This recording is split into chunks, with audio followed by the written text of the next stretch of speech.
Welcome back to the Jonathan Edwards Center podcast, a podcast brought to you by the Jonathan Edwards Center at Gateway Seminary. My name is Dr. Chris Woznicki, and I have the privilege of being the research fellow here at the Jonathan Edwards Center, or what I like to call the JEC.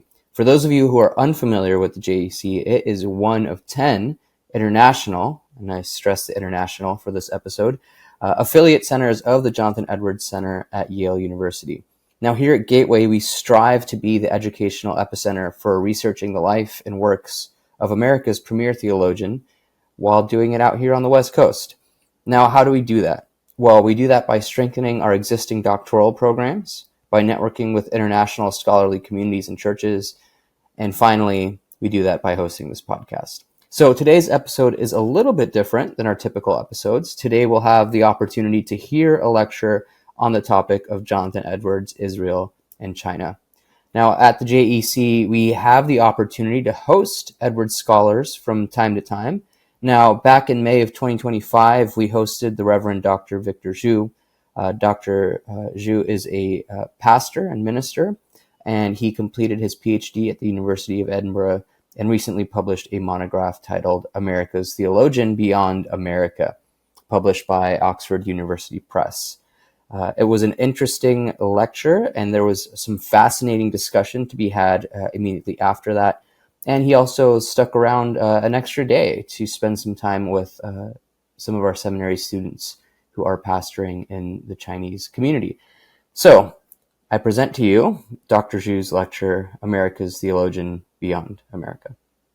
It's really a great honor and a pleasure for me to come all the way here. I think we met Dr. Chuang and also Jim last year, the year before in 2023 in Melbourne. Not Melbourne, but Belgium, isn't it? So from Belgium to Melbourne and to Los Angeles, it's kind of a long trip, huh? But God finally brought us together. What a joy and what a delight. And I also feel so honored and so delightful to worship with you guys and with the worship team. It's really, really meaningful. When I just arrived Edinburgh with my wife, without any child at that time, lucky. So when we just arrived, and one brother from Hong Kong, he's in Edinburgh for over 30 years. He came to pick it up from the airport.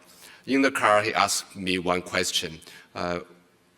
What do you think Ph.D. is, Ph.D. in theology? How can you express what is? I said, for me, doing a Ph.D. in theology is another form or another way of worshiping God. Just like I'm a pastor in China, by preaching God's words, by teaching God's words, by doing all the ministries, I'm worshiping God. Doing an academic study and research is another way of worshiping God. He was so surprised, because he has been doing that, collecting students from the airport, helping the Chinese students for over 30 years. He said, that's the first time I heard seminary students doing PhD said, doing PhD is a way of worshiping God. I was even more surprised with his surprise, because I thought everybody should think so. We should take everything we are doing as a Christian to worship God. So in my book, next slide, when I just published with OUP, they asked me to choose something for dedication. I chose a short verse from George Herbert, poem and also Anglican minister in the 17th century from England. It's something about like George Herbert tried to contribute his first collection of poetry to God, described it as his first fruit. And I use that to a kind of prayer, use that and a kind of prayer to God to see, God, this is my first fruit, hopefully not my only fruit later on. Please accept this and me. Let us worship you. So I really enjoy and really invite everybody here today.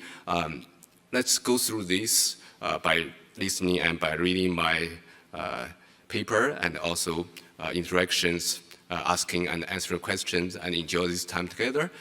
Use this to worship God together. let's continue to do that. After the music team finished, we continue with all these kind of so-called academic things to worship God together. Okay? Shall I start? And Dr. Chuang said I will start with Jonathan Edwards and Israel. I probably will go through my paper without a lot of stop, a lot of pause before we reach the end of this part, and then we will have like hopefully 15 to 20 minutes for Q&A. I probably will put my clock on. So next slide, please. Many have thought that Jonathan Edwards believed America would be the center of the coming millennial kingdom. However, a closer look shows that Edwards actually believed the land of Israel, not America or New England, would be the starting point and the center of Christ's reign on earth. Furthermore, Edwards lived in a time when many Christians believed that the church had replaced Israel in God's plan. This view is known as supersessionism. There are many versions of supersessionism. We won't go through them. But this belief had dominated Christian thinking for centuries, probably from the 2nd century until Edwards' time. Until some Puritans in the 17th century began to rediscover Israel's place in biblical prophecy. Though these guys more than often overemphasized New England's role in God's plan. Edwards, however, stood apart. He was convinced that Jewish people would one day return to their homeland and experience a great spiritual revival, which would spark Christ's millennial reign. This belief shaped his understanding of history and God's promises. Thus, he rejected both supersessionism and America or England-centric framework in God's future purposes. So let's start from the seeking the sacred space. Early Protestant and Puritan thinkers often saw their own nations as playing a key role in God's redemptive plan. English reformers like John Bell and John Foxy once believed that England was chosen to defeat the Antichrist, identified and the Roman Catholic Church, which was quite popular and quite common at that time. They will see Roman Catholic Church and the Antichrist. Bell, for example, saw the English Reformation and proved that England would overcome spiritual corruption. Foxy believed that under Queen Elizabeth I, England's church would become glorious. However, this hopeful view faded. Thomas Bradman saw the Church of England and corrupt and compared it to Laodicea, a lukewarm and condemned church from Revelation. And disappointed with England grew many Puritans who migrated to America began to view New England as new promised land. Leaders like John Winthrop believed God would punish England and proved New England as a safe haven for his people. John Cotton strongly agreed, even calling England Egypt and warning believers not to return there. Many people, they move from England to New England, but some people, they feel it's hard to stay, so they try to win back. John Cotton tried to say, do not return to the Egypt. Many Puritans imagined New England and the future side of the Christ kingdom. Some, like Increase and Cotton Mather, imagined a broader vision, a millennium including both Old and New England. But they still emphasize New England's central role. Cotton Mather went so far as to call it the holy city in America. Because Edwards was raised in this environment, many assume he shared this American-centric view. However, Edwards' writing suggests otherwise. He placed Israel, not America, at the center of this millennium hope. In fact, Edwards was deeply disappointed with America and believed its future was bleak. Let's look at Edwards' Israel-centric millennium. So the first thing we are asking, the first question we are going to ask it, was Edwards focused on American millennium? Because many scholars have long believed that Edwards, like other Puritans, thought that New England would be the center of God's millennium kingdom. The first one is C.C. Gowan claimed Edwards believed the millennium would start in America. And many scholars just followed him. Another example is Stephen Stam claimed Edwards boldly announced the millennium would begin in America. But the scholar like Jerry McDermott pointed out, their interpretation misunderstood Edwards' meaning. Edwards did not believe America would be the kingdom's starting point. In fact, McDermott emphasized that Edwards is far more critical of New England than many realized. He believed that New England was not righteous, that God might abandon it at all. Rather, view the region and the lighthouse of the world. Edwards feared it was heading for destruction because of its spiritual decline. The reality is that Edwards' hope for America was always limited. To understand where he expected the millennium to begin, we must first understand his deep disappointment with America. I won't talk too much about this part, about the different scholars' opinion about where to start the millennium. So we will go through Edwards' disappointment with America, which will be the next slide. Like other Puritans, Edwards saw the old world as deeply sinful. In his writing, he called England the seat of Satan, reference to Revelation chapter 2:23. But while he criticized England, his view of New England wasn't much better. Edwards once described his own town, Northampton, and the city on a hill. But he warned the congregation that, and the city on a hill, their sins were highly visible and could not be hidden from the world because they are so tall. You stand so tall, so everybody can see you. So he urged his people to show real spiritual fruit and live godly lives, since the town was falling short. If Edwards was concerned about Northampton, his view of New England and Hull was even more negative. He noticed the rest of the colony had failed to recognize God's work in Northampton. He wasn't surprised, and he believed New England has been spiritually declining for some years. And the result, New England had become cold and resistant to genuine revival. They just wouldn't recognize God's work in the terms of revival. The power of God's Spirit, once common, was now a, quote, strange kind of talk, end quote, to most people. In 1747, near the end of his life, Edwards said, the state of New England, calling it morally and spiritually bankrupt. Churches are weak, ministers were disrespected, and people were uninterested in genuine faith. In his view, only a major outpouring of the Holy Spirit could reverse this decline. Next slide, you can see a very long description. I highlighted some in red, but we won't go through that. Edwards was really feel negative about the future of America. However, Edwards didn't think America was entirely beyond hope. While he rejected the idea that New England was a Redeemer nation or the center of the millennium, he believed America would still play a part in God's global plan. In his History of the Work of Redemption, he wrote that the gospel would one day spread through all nations, including the, quote, new discovered world, end quote, of America.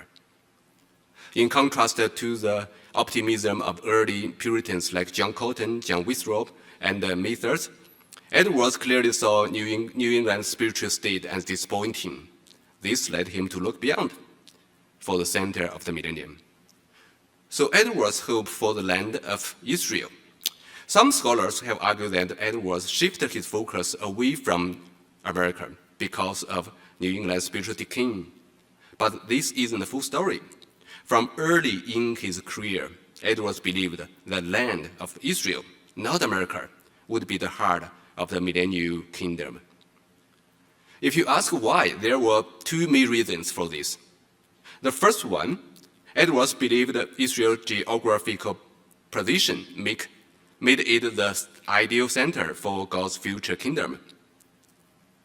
He ruled then the land of Canaan, set at the crossroad of the world's continents, perfectly placed to send out the truth of the gospel to all nations.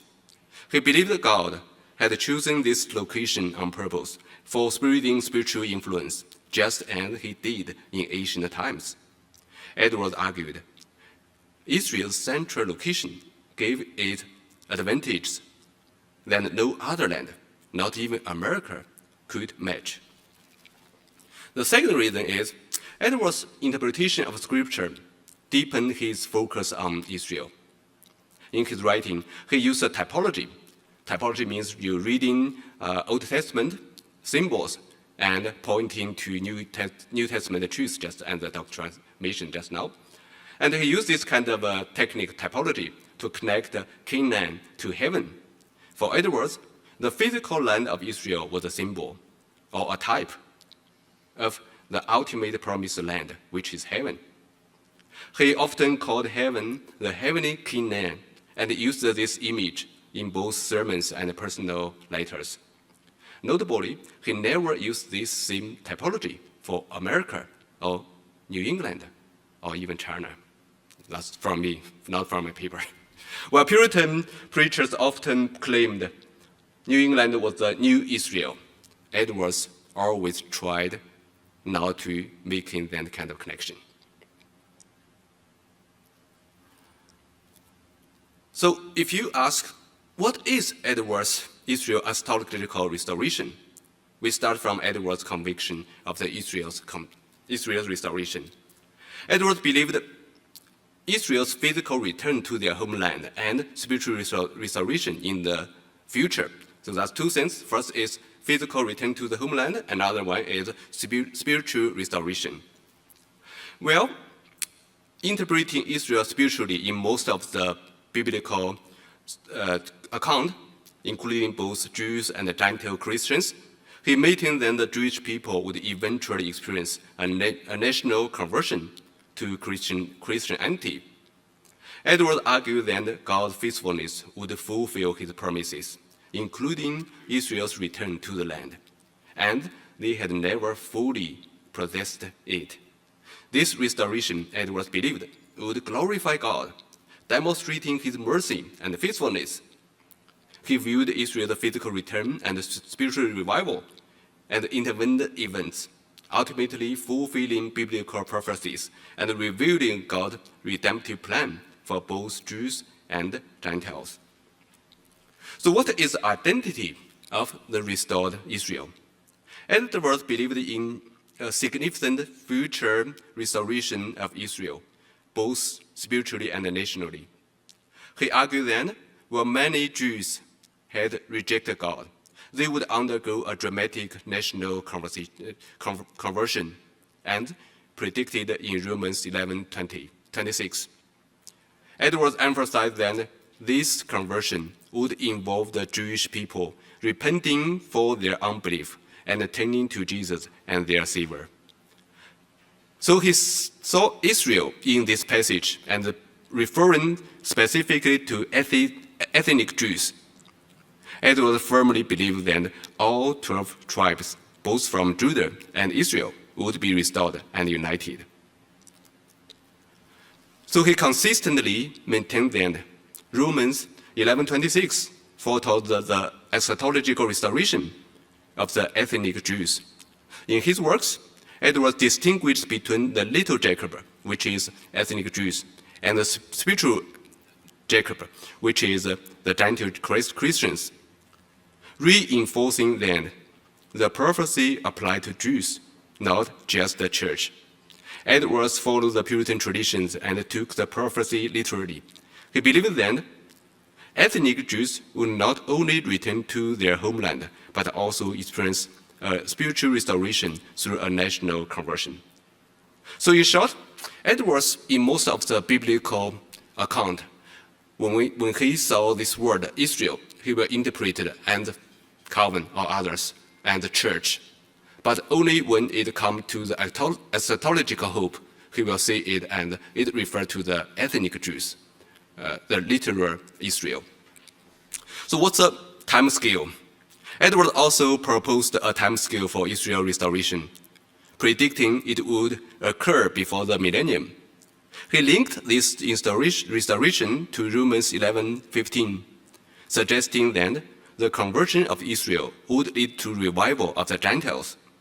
He believed Israel's national conversion would be before the worldwide revival of Gentiles, happening between the fall of Antichrist and the conversion of the heathen nations. By heathen nations, he means all the dark nations, referring Asian Chinese, Africans, and including where I come from, Australia.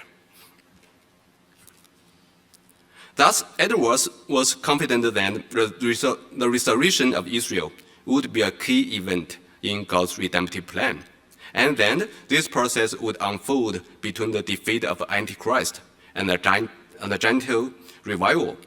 He argued that the fulfillment of these prophecies would be a significant turning point in history, marking the beginning of a new phase of salvation for both Jews and Gentiles. What is the essential rule of Israel's restoration in Edward's mind? Edward believed that Israel's restoration was essential for the millennium kingdom to begin. He argued that this restoration would occur before the general conversion of Gentiles and would greatly impact the world by expanding God's kingdom. He always viewed Israel and heaven always played a key role in the spirit of God's kingdom. He noted that while only a small portion of Jews were part of spiritual Israel in the Old Testament, their faithfulness had blessed the Gentiles, and the Christian church had expanded from Jewish roots. Edward believed that after Israel's eschatological restoration, Jewish Christians would become powerful witnesses to the world, spreading the gospel globally. This restoration would not only strengthen the kingdom of God, but also promote unity between Jews and Gentiles, breaking down the, quote, old wall of separation, end quote, between them. Israel would no longer be a forbidden land, but open to all nations. For Edward, Israel's restoration was a crucial step before the millennium could begin. Following the defeat of Antichrist and the conversion of the Gentiles, he saw Israel's restoration as a critical moment in redemptive history that would set the stage for global unity and peace under God's rule. Ultimately, he viewed this event as the fulfillment of God's promise and an essential link in the final realization of his kingdom. In Edward theology, there's 4 big events I put on the screen. So he saw this as a very critical link. Okay, I think I can pose for Q&A. Yeah, my name is Jonathan. I'm a student here. Ah. And you had said that Jonathan Edwards believed that Israel was... Sorry, can you speak a little bit louder? Oh, sorry. Yeah. You had said that Jonathan Edwards saw Israel as the center of the world. How did he gauge that? Was that a geographical perspective, or how did he see Israel as the center? You mean the geographical center of the world? So it was geographical. Yeah. Yeah, great question. Thank you. At that time, people didn't really travel a lot. Also, the books and the papers were extremely expensive. But Edwards shared with other pastors and a small library. In that libraries, they have different maps and also writings. I will mention that in the next part from the Jesuits and the Roman Catholic scholars and all other resources. So he has some maps at hand. Also, he has some writing about he has some idea about the whole world looks like. Definitely not like what we saw right today. But from then he can conclude, okay, geographically, Israel is here, is kind of in the center of the land.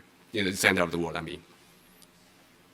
Well, this isn't a candidate for a book, but I'm not a historical theologian, so this is just a 101 question.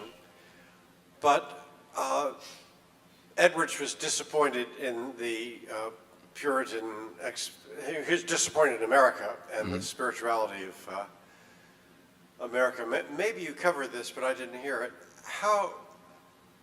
The implication is that this is a pretty consistent view, early and late. How did the awakening and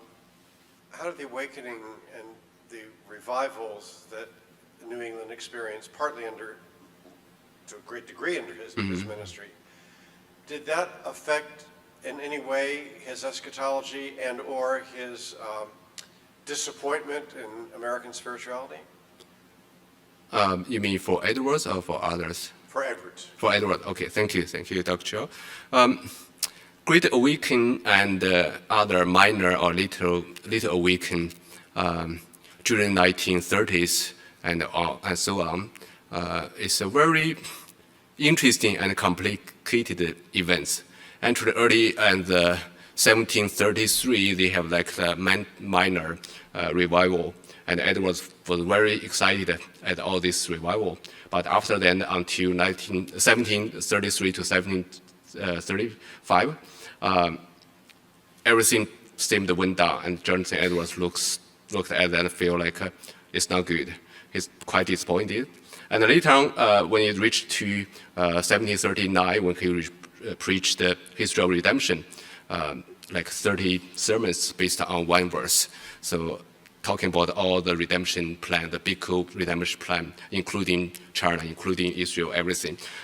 As outpouring of the Holy Spirit and as a start of another great awakening, we can call it a great revival. And Edwards was, of course, very excited at that time. But at that time, not everybody saw it as a big, exciting event. He got a lot of criticized from many sides. And they also have the so-called Old Light and the New Light group, the different camp. The Old Light tried to attack them, and the New Light and New Revelation, new revival, I mean. So I think Edwards would be very, feel complicated at time. During the revival, he was, of course, very excited. But just between all this revival, even during the revival, he was still very upset. I read a little bit just now at other people's reaction to this revival. They just did not recognize this and God's work or Holy Spirit work. Beyond that, Edwards still keep very clear mind that even we had this revival, smaller and the bigger ones, Great Awakening, whatever, so America is still not the center of the world, still not in God's plan, still not the final starting point or the center of the millennial kingdom, God's kingdom on earth. So I think this is because Edward and other many Puritans, they try to link the biblical prophecy and the world event together. So what God said in the Bible, it will become true. And what God said about Israel, it will become true. Is there anything God said about America? No. About China? A little bit, maybe no. So he just looked at the Bible. Okay, I look around, great awakening, revival is great, but did it really mention in the Bible? Also, he saw the negative part from all this kind of revival or awakening. So yeah, hope that will answer your question. Yeah, thank you. Great. Dr. Zhu, just a question for clarification. You talked about the restoration of Israel, and you said for Edwards it was the ethnic Jews, not the ethnic Israel, not the spiritual Israel, right?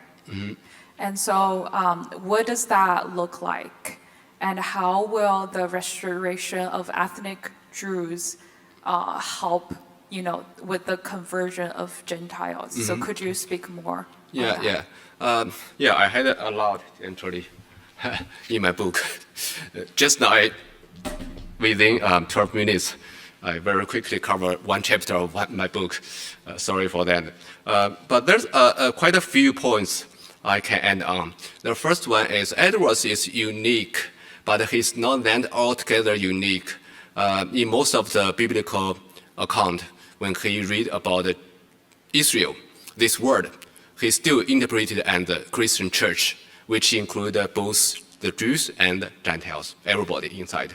But only when it comes to the eschatological hope, like Romans 11 or Romans 12, he will refer to, especially 11:26 Romans, he will usually refer to ethnic Jews.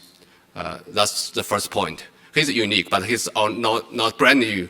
So, and the second point is, who are the ethnic Jews?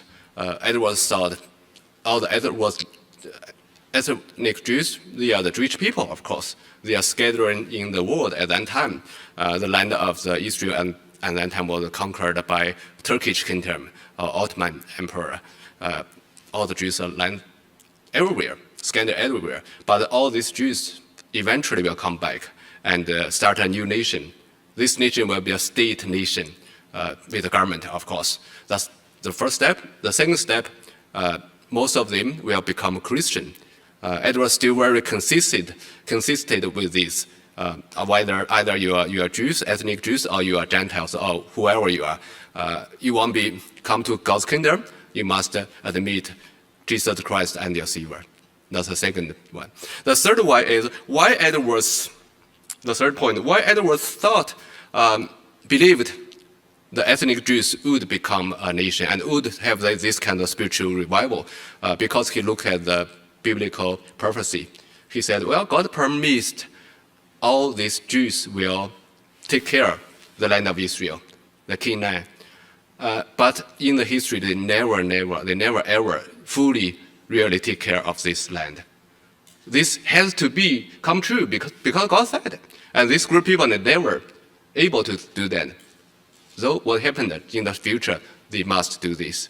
So he even used this word, very strong words, to say God has to fulfill his promise, because in the past it never become fully true, because some part of the land Israel never touched. So that's the third point.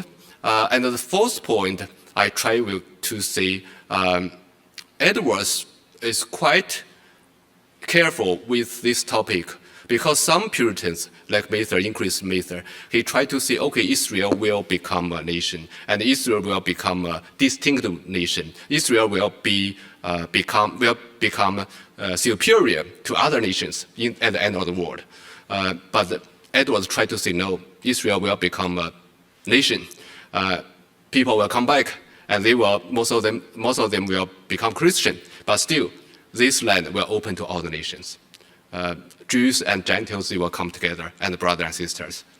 So I hope that will be helpful. That's something in my book, but I didn't have time just now to end down. Yeah, great question. Yes.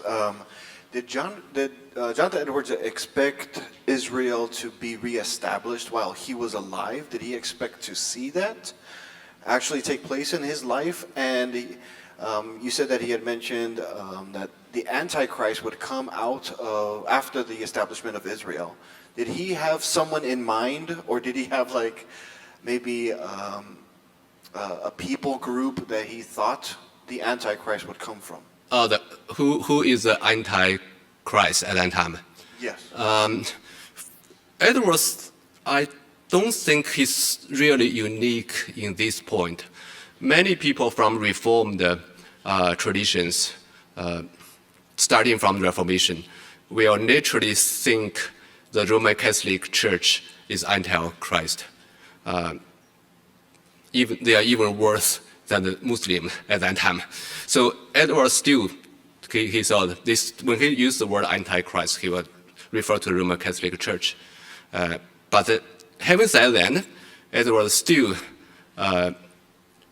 learned a lot from the Roman Catholic Church scholar and the missionaries. We are going to talk about it later on in the second part. The first part of my question was, did Jonathan expect to see Israel established or reformed in his time Do you think he was going yeah. to see a national Yeah. establishment of Israel? Yeah. That's very interesting question, very great question about another chapter of my book. Because at that time, many people, they are so excited with the New England. So they thought millennial will happen very, very quickly.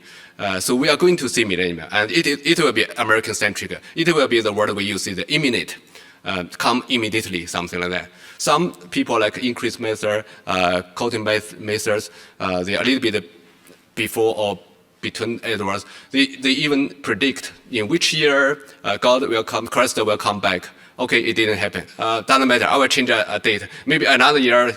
They try to see that. So many people thought, did Edwards also predict such kind of imminent millennium? According to my research, also I read some other scholars said the same thing. No, Edwards did not really expect that. Edwards actually expect the millennium would come around the year 2000. Right now we are 2025. We thought, okay, you are wrong again. But at that time, every people said it will start tomorrow, maybe next Monday, something like that. But everyone said, no, around year 2000. For them, like forever, never, something like that. So when you ask, like, Edward expect to see the re-establish of Israel and the nation, no, because he thought that will be around the year 2000. Not too bad.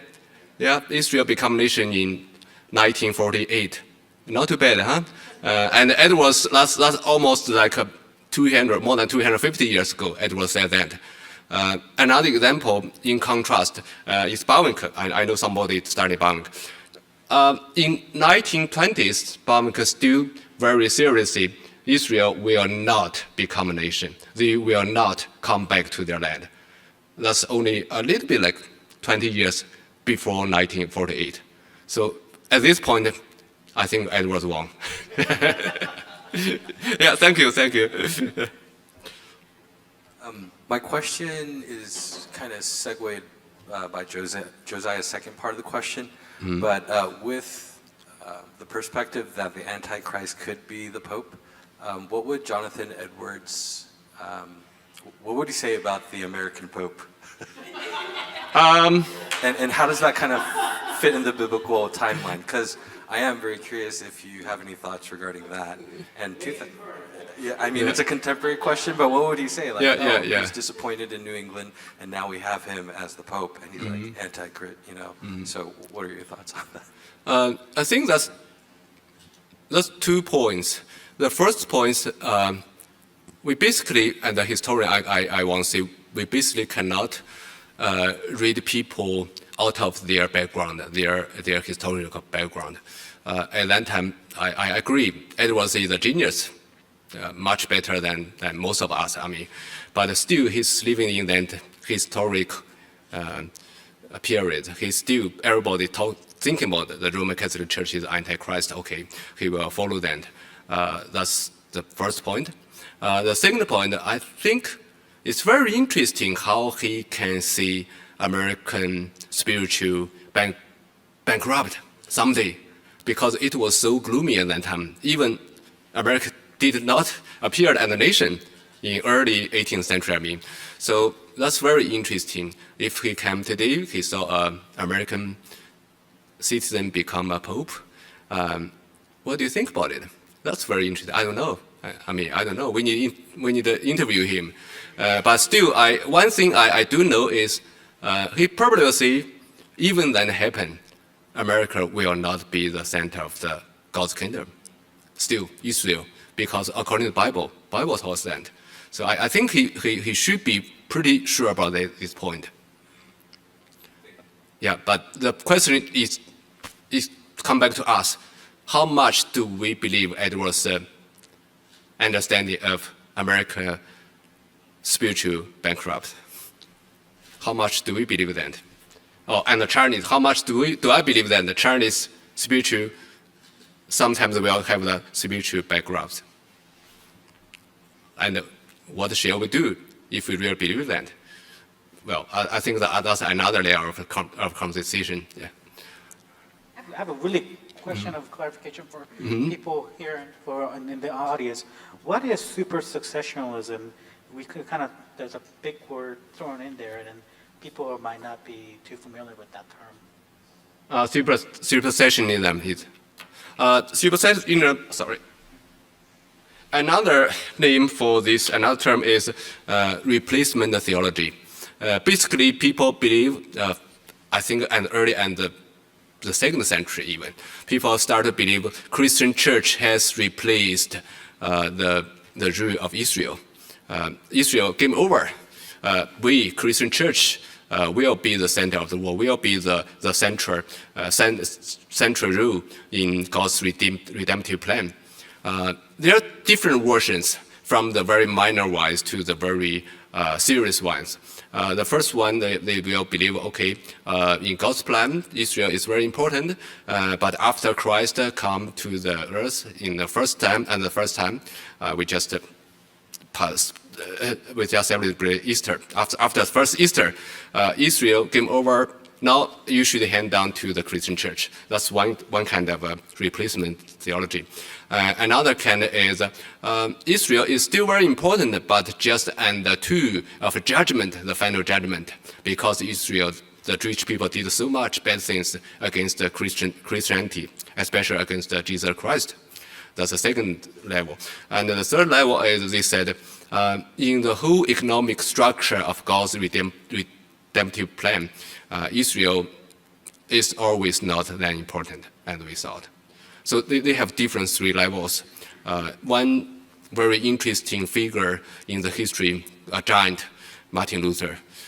He's kind of like from pro-Israel or pro-Semitism to anti-Semitism. In his early years, Martin Luther think Israel is very important because he's really the blood brothers with Jesus Christ. We are just another person. But as he didn't see any or many Jewish people become Christian, he felt so disappointed. And in his later years, he wrote a book, which the title is Jews and Their Lies. He even gave many suggestions, like this kind of people should be kicked out of Germany, and their belongings should be taken away, and other buildings should be burned to the earth, something like that. Nazi even used this book and the propaganda during the World War. Martin Luther will be very sad to feel that. Martin Luther didn't really mean that, actually, because at that time people tried to use very strong language, and Luther, same thing. But people will use his shift of the position from pro-Israel to anti-pro-Israel, and to persecute many Jewish people. So all in all, Martin Luther and John Calvin, they are kind of like believe in replacement theology or supersessionism. That's basically from the 2nd century and until 16th, even early 17th century. Most of theologians or church leaders, they believe replacement theology, depending on how much you can go. But from the 17th century, the Puritans started to rethink, okay, we should interpret some verses, the prophecies about Israel literally. So that's another shift from Reformation to post-Reformation. Okay, thank you. Great question. Okay, the second part is Jonathan Edwards and the Chinese philosophical classics. 18th century Anglo-European cultures were significantly impacted by an influx of ideas from China. Thinkers who identified with Enlightenment employed Chinese thought as an example in order to undermine fundamental Christian theological positions, such as revelation and redemption. In contrast to most of his Reformed colleagues, Edwards was versed in China and Chinese classics, particularly Confucius and Taoist texts. His fascination with China helped scholars to access his connection with some of his contemporary Enlightenment thinkers, such as the deists, who used China to challenge prevailing Christian teaching. From this, we may gain insights into China's impact to 18th century Europe, because everybody talking about how Western culture impact China. But from this, we can see another way, how China impact the 18th century Europe. In the late 17th and early 18th centuries, China was admired and highly civilized nation, and it became fashionable to possess knowledge about China. This China vogue was generated by the Jesuit missionaries who introduced Chinese philosophy into Europe. Influential leaders such as Matthew Ricci, in Chinese Li Ma Dou, advocated that Jesuits should study Confucian text and even assigned the Confucian 4 books. In Chinese we say 4书, and the set text for Jesuit missionaries. Another Father Prospero led the first translation of Confucian classics into European language, and the collection of 3 Confucian 4 books, which is 大学, 中庸, and 论语. In fact, the Jesuit missionaries portrayed Confucius as much more than an influential philosopher, but a great religious teacher.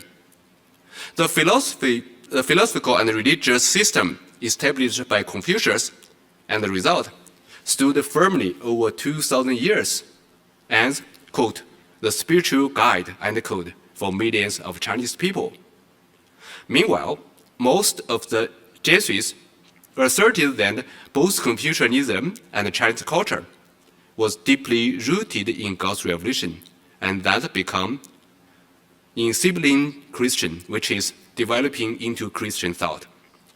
Embarking from the Jesuits' view, some Enlightenment thinkers viewed Confucianism as an ideological system of truth based on human nature and the so-called unaided reason that is superior to biblical revelation. People in the early 18th century tried to say our reason, unaided reason, which means the naked reason, is a little bit better than revelation. So they're looking for an example. China become a very good example for them. So the distinguished German philosopher Leibniz, he talking about Europeans' understanding of Christianity and the superiority of their science. He believed that they were corrupted, and thus China's moral philosophy was greater than that of the Europeans.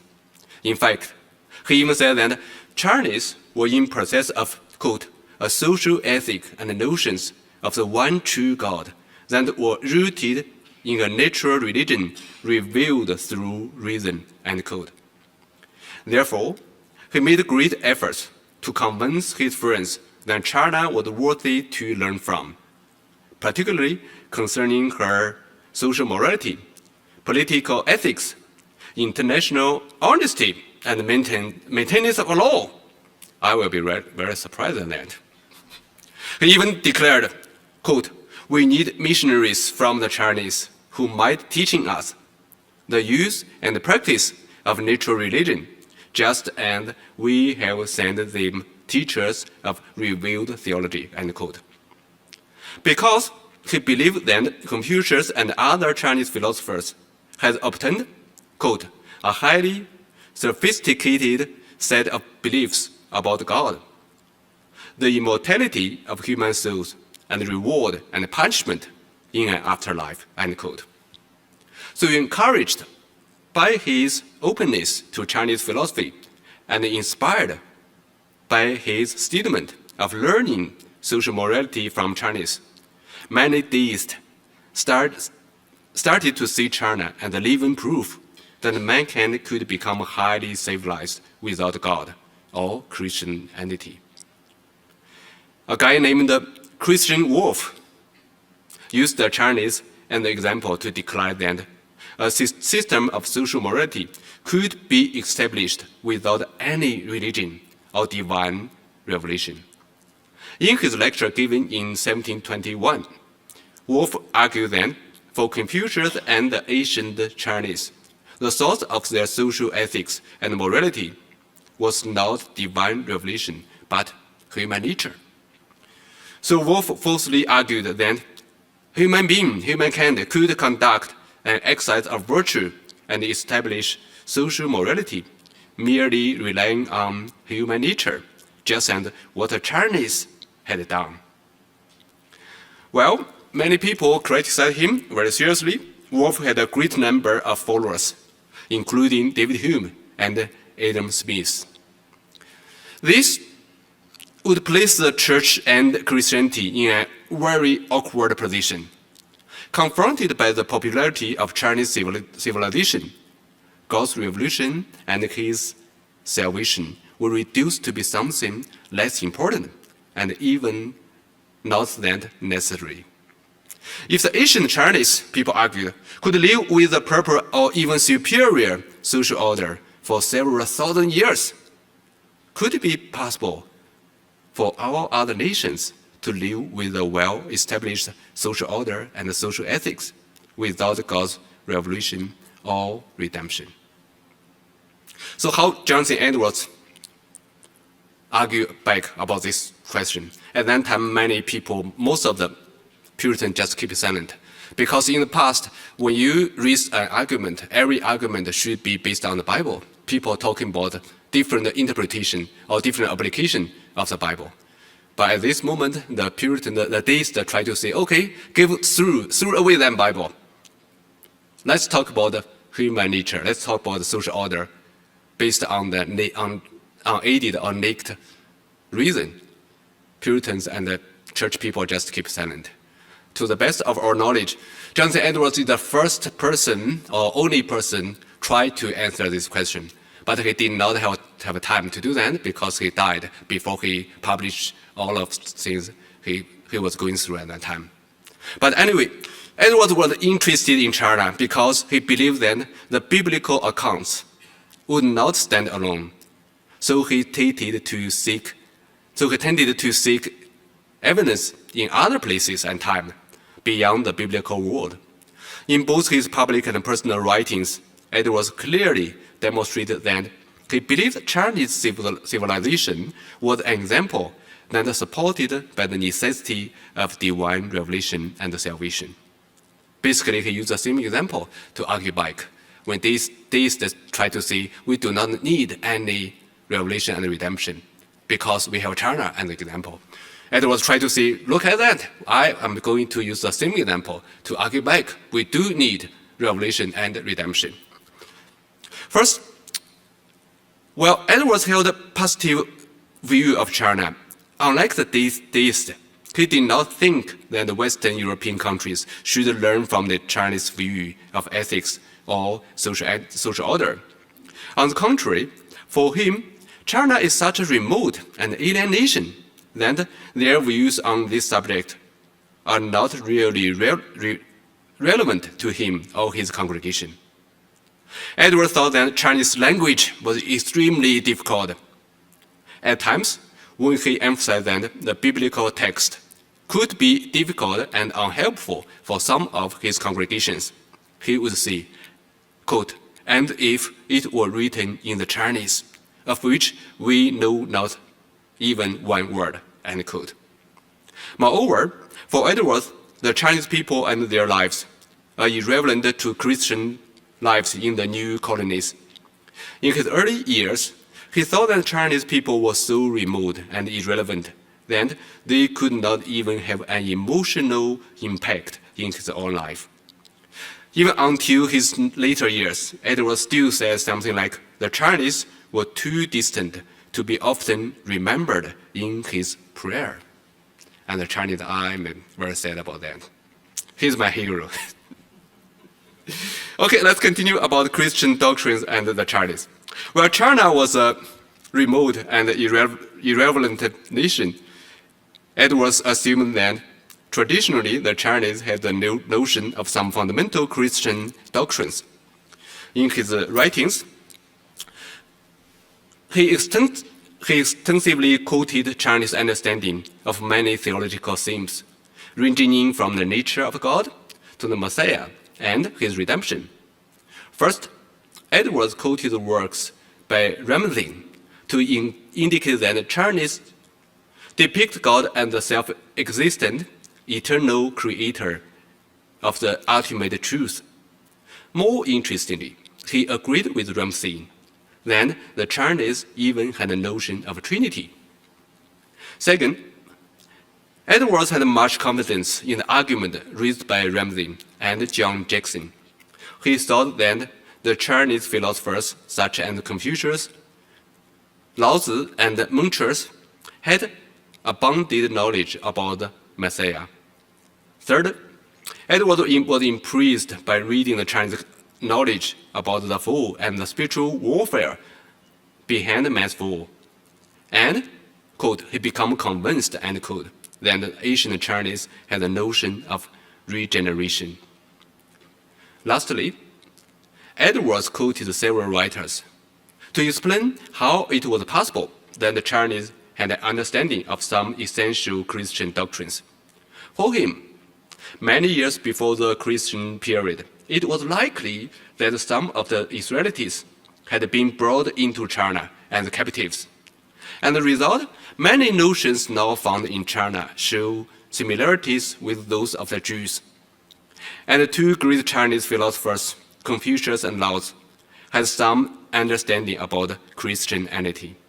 Moreover, Edwards evidently accepted the theory that the founders of the ancient China actually inherited divine revelation containing Christian truths from the patriarchs.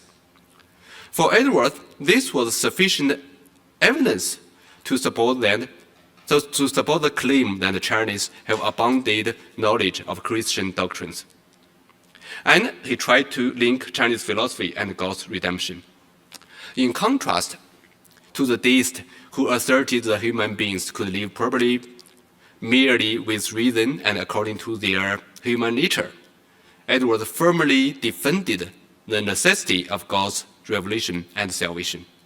For him, it is not possible that there be any philosophy that can stand independently from revelation, because fallen man's minds have been damaged by sin. On the contrary, biblical revelation is indispensable for God's redemption and the transformation of the people's lives. And this applies to every nation, including China. For Edwards insists that Chinese were definitely in need of God's revelation and salvation. So in a sermon preached in his early years, like the late 1720s, he maintained that the Chinese were still in, quote, great darkness and blindness, end quote, just like a person of America or European who had not even been redeemed by God. So China, with her impressive civilization, is actually no better off than the less civilized nations in Middle East, in Africa, or in Australia. At that time, these three places will be seen the darkened place, the nascent countries. In his later years, Edwards still believed that China had not been able to show any development towards, quote, the true religion, unquote. But how can link Chinese history and biblical revelation? Holding this belief that even the Chinese worldview was unsustainable without God's revelation and salvation, Edwards maintained that Chinese civilization was closely connected with what recorded in biblical text. The first example is he agreed with Arthur Bedford that the event mentioned in the Joshua chapter 10 is talking about the sun stood still for the whole day, was recorded in Chinese history. Actually, Chinese history is talking about the stood still for 7 days. But Edwards said, okay, 1 day, 7 days, that's about the same. Second, I try to give some things that Edwards quoted from different writers. You can see all the ancient papers from an image. Second, by reading Bedford and Samuel Shackford, Edwards confirmed his assumption that Fuxi, the traditional founder of Chinese civilization, is one of the children of Noah, or even Noah himself. he actually listed out like at least 7 similarities between Fuxi and Noah. Try to see probably the same person. Thirdly, and most importantly, Edwards believed that Chinese history would be firmly merged with God's eschatological blueprint. In his explanation of Revelation chapter 16, Edwards maintained that by the time the 7th trumpet sounds, all heathen nations and all rebellious people, including the Chinese, would turn their heart to God. The realization of Christ's kingdom, he asserted, cannot be accomplished, quote, as long as such mighty kingdoms, and then of Turks, and of the Chinese, and great Mongol, remain in opposition to Christ's kingdom, end quote. So when we draw a summary, to begin with, an evident tension was created by the influx of Chinese philosophy and classics. On the one hand, the deists took China as an example to deny the necessity of biblical revolution and redemption, and thus undermine the authority of Christianity in social order and ethics. On the other, Edwards clearly demonstrated that for the Chinese, there is no other way but by the divine revelation to know God's nature and his redemptive work. Secondly, Edwards' search for Christian notions from the Chinese classics reveal his cosmic vision of the divine providency and redemption. And this marks Edwards' departure from his Reformed forebears and Puritan peers. After all, many of his friends would not make much, if any, effort to contemplate how China and other remote nations fit into the blueprint of the divine redemption plan. Thirdly, Edwards embodied Reformed Catholicity, blending deep theology, broad Christian tradition, and a unifying vision for the church. He sought creativity, put Confucianism and Taoist ideas, offering rich ground for dialogue. So exploring his work may reveal overlooked connections between Chinese philosophy and the European theology during the Enlightenment. Lastly, Edwards indicates that the Chinese are in God's providential plan for the very beginning of their history. And more importantly, they are included in the divine redemptive work until the end of the world. Despite his success in defending the necessity of revolution and salvation, this position seems quite unstable in various ways. And it reveals several under-development themes in Edwards' studies. First, in his search for Christian notions in Chinese classics, Edwards seemed misled by the resources available in his days.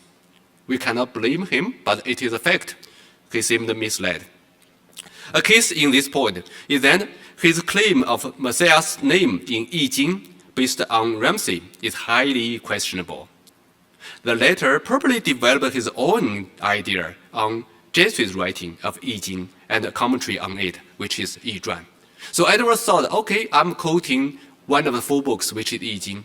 Actually, Ramsey quoting from the Jesuit missionary, and Jesuit quoting from Yi Zhuan, the commentary to I Ching, instead of I Ching itself. So that's only one example. Second, Edwards' understanding of Chinese philosophy seems overgeneralized in many cases. For instance, he showed no awareness of the dynastic changes in Chinese history. You know, in China we have many dynastics. So Edwards will think Confucianism reigned consistently in Chinese ideology.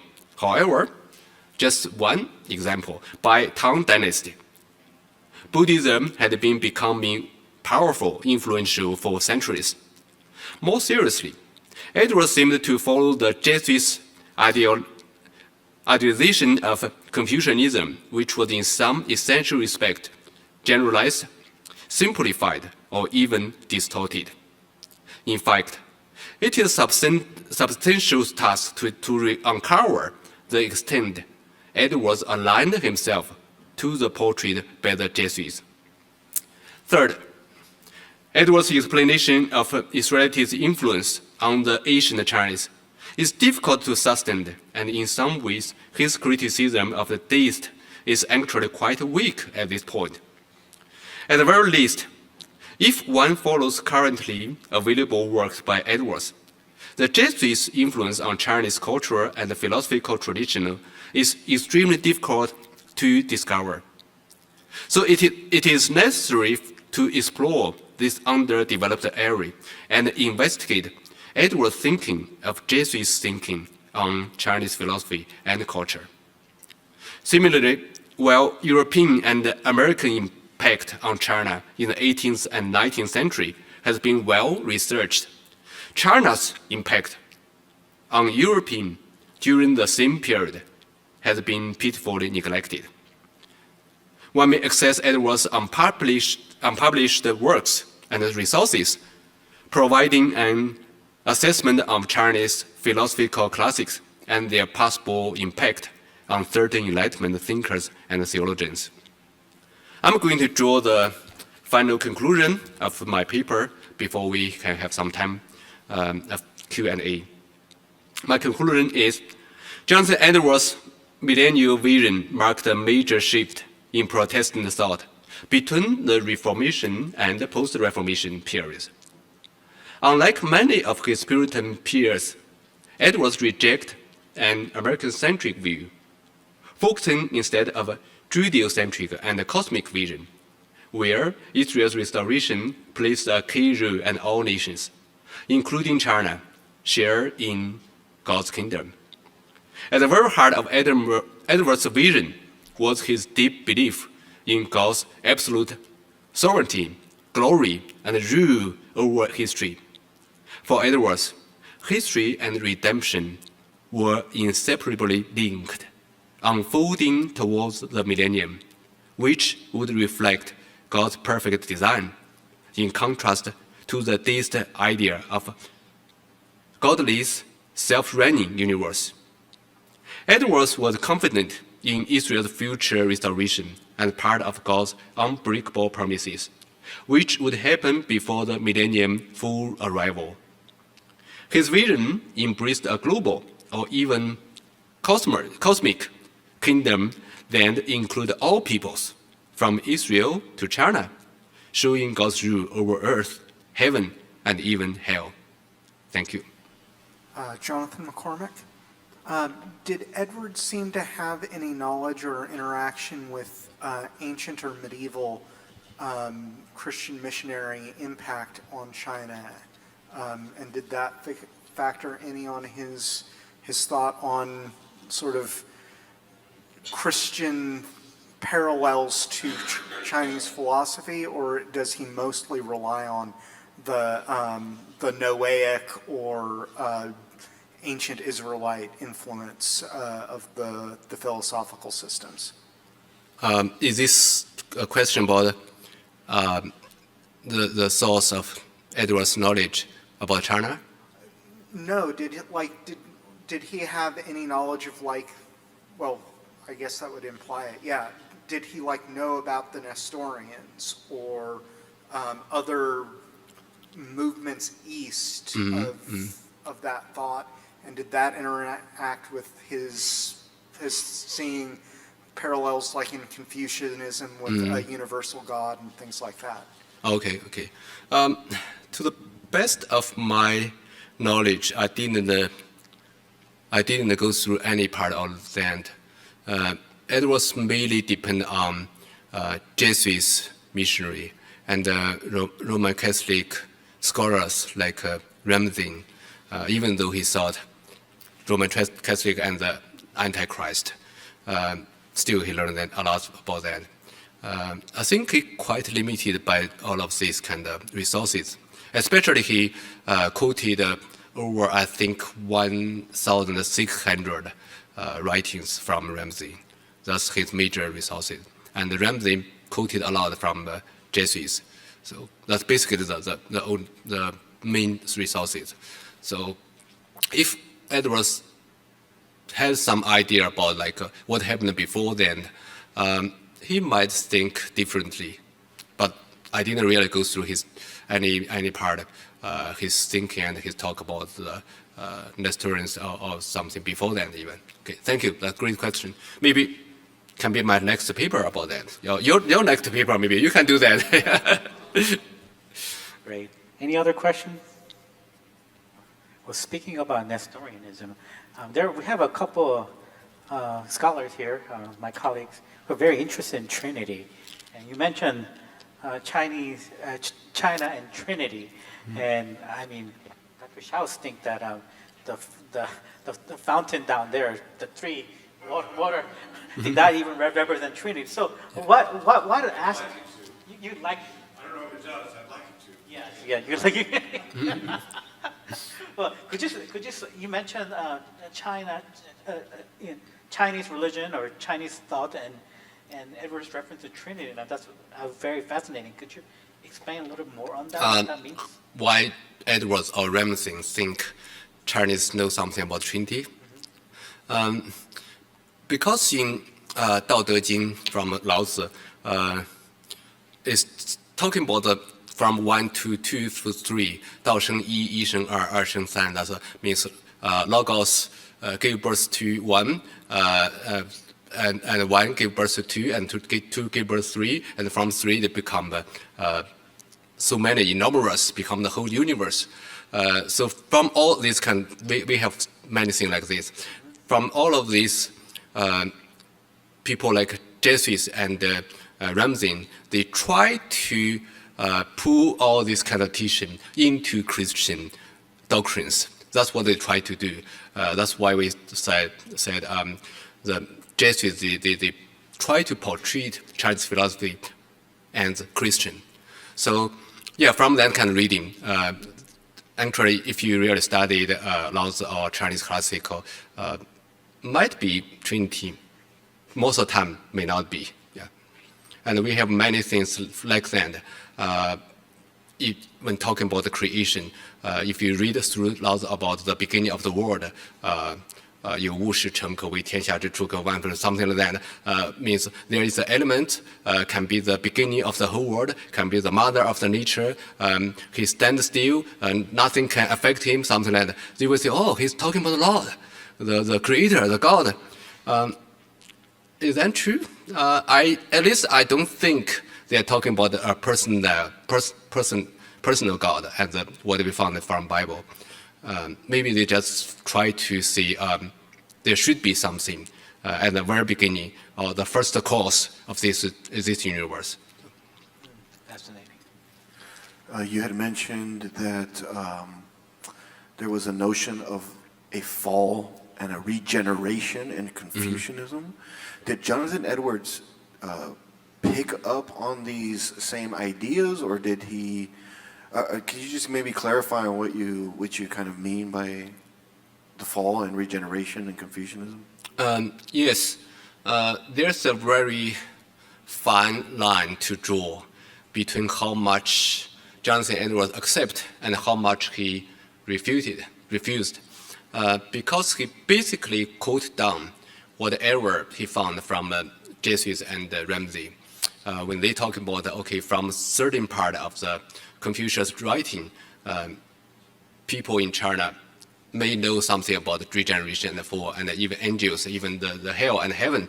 I actually have a very long list in my book about what they're talking about, from which part of the writings they are talking about. So Edwards quoted, and sometimes he wrote some comment, sometimes, most of the time he didn't. So what I found and what I put in my book and in this paper is whatever he write down comments. When he write down comments, he tried to say, our author, which most of the time refer to Ramsey really found something interesting. Chinese even has this notion. He tried to agree with it, but having said that, he still see where all this thing come from. He still try to say, that's all from God's revelation.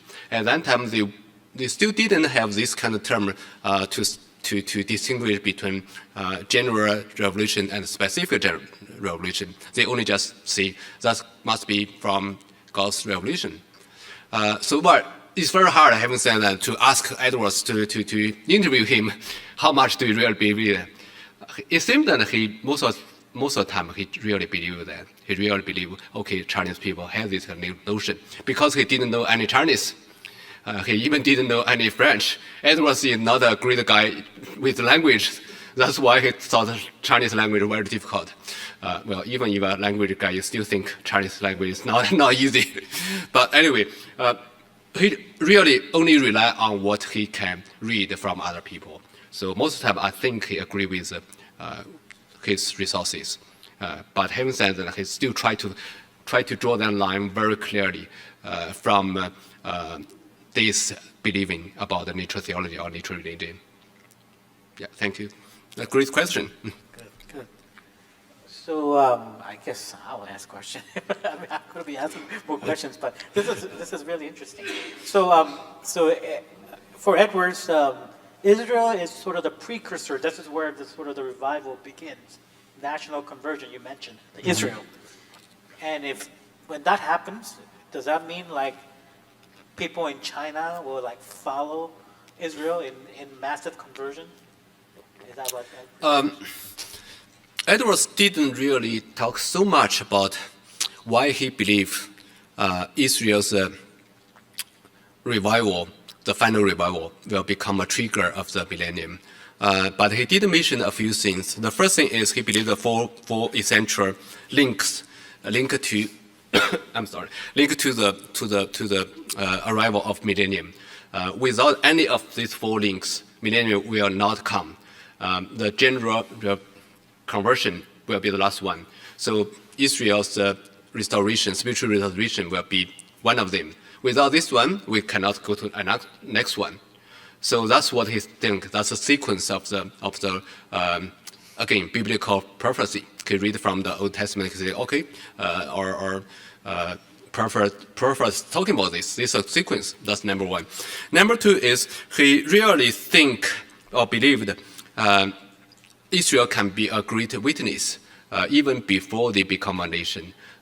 In other part of my book, I mentioned when Edwards tried to see how God's wisdom revealed in his action, even in his simile failure. He said, well, when Israel was brought to the Babylon, when they come back, some people come back, some people they refuse to come back. You thought, okay, God failed to bring his people all together back. But God still can use them and the witness among the other nations to let them know there's a group of people, they really worship a God, and they worship like this and that. And also in New Testament, when Apostle Paul especially went to every cities, he will went to the Jews first and preach to them and use them to become Christian, convert them, become Christian, and then influence other Gentiles. So even before the establishment of the Israel and the nation, Edwards still think Israel can be a great witness. The third point, he didn't really see a lot, or I didn't really read a lot. I should read more about that, but I haven't found much more beyond what I have written down. He really believed, Edwards believed, Jewish people, after their spiritual restoration, they might become kind of missionary and share gospel with other people. And also Israel, the land of Israel, even Jerusalem, will be a place open to all other brothers and sisters. Every people can come and enjoy this kind of unity together. So then become more and more people will converted. But for this part, he didn't really wrote so much. Thanks again for listening. My name is Chris Woznicki, and I invite you to join us on our next episode of the Jonathan Edwards Podcast.